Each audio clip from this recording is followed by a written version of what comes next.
Sir आप मतलब थोड़ा सा मुझे ये समझाएं कि थिंकर और थॉट अलग अलग नहीं है, बट आपका क्या मतलब है यहाँ पे कि अगर आपको समझाना है ये तो आप कैसे समझाएंगे?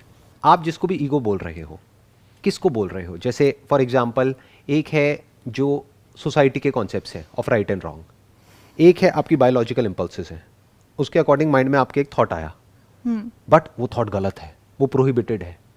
क्यों? क्योंकि ऐसे थॉट तो नहीं आने चाहिए, अच्छे लोगों के दिमाग में ऐसे थॉट नहीं आने चाहिए। ये अच्छे और बुरे का कॉन्सेप्ट आ गया ना, ये कहां से आया? सुपर सो ईगो से। एक है जो एक्चुअल में हो रहा है, यानी बायोलॉजिकली कुछ ऐसी इंपल्सेस उठ रही हैं जिसकी वजह से कुछ थॉट्स आ रहे हैं। अब एक मीडिएटर यहां पर बीच में बैठा हुआ है। Do we actually need that mediator, and can that mediator do something about it? How will you stop those thoughts? That's my question.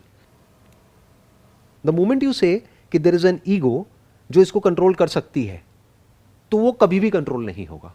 Saying कि आप इड पर रिएक्ट करने लग जाओ। All I am saying is कि end को control करने के लिए एक अलग से कंट्रोलर की जरूरत नहीं है।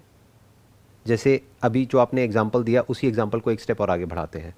आपके माइंड में मान लो मैं चिप्स का कोई पैकेट खा रहा हूँ, वैसे मैं चिप्स नहीं खाता हूँ, लेकिन मान लेते हैं आपके एग्जांपल में कि मैं चिप्स खा रहा हूँ और आपके अंदर ये थॉट आया कि मेरे को ये चिप्स खाने हैं। तो अब आपके पास में दो ऑप्शन है, एक है कि मेरे चिप्स का पैकेट छीन करके खाओ, या फिर दूसरा ऑप्शन है कि चिप्स ना खाओ क्योंकि वो आपकी हेल्थ के लिए अच्छा नहीं है, या फिर तीसरा ऑप्शन है कि मार्केट में जा करके चिप्स का पैकेट खरीद करके फिर खाओ। ये तीनों ही क्या है? इसमें हमको ईगो की कॉन्सेप्ट को बीच में क्यों घुसाना है?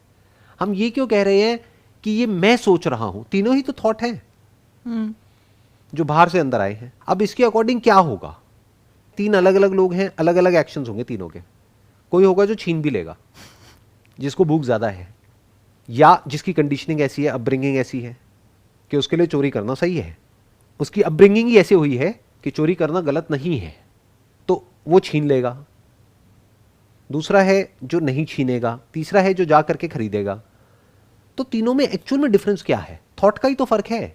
तीनों में थॉट्स अलग अलग हैं। थॉट ही तो बिहेवियर का ग्राउंड है। बिना थॉट के बिहेवियर का मतलब क्या है?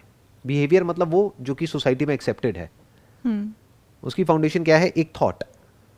तो उस थॉट के थ्रू कंट्रोल अपने आप हो रहा है। तो आपको एक्चुअल में एक अलग से कंट्रोलर की जरूरत नहीं है, क्योंकि फिर तो गड़बड़ हो गई। आपको सही थॉट्स की जरूरत है, सही इंफॉर्मेशन की जरूरत है। what you need is right kind of knowledge and right kind of information in your brain which takes care of the behavior and the actions.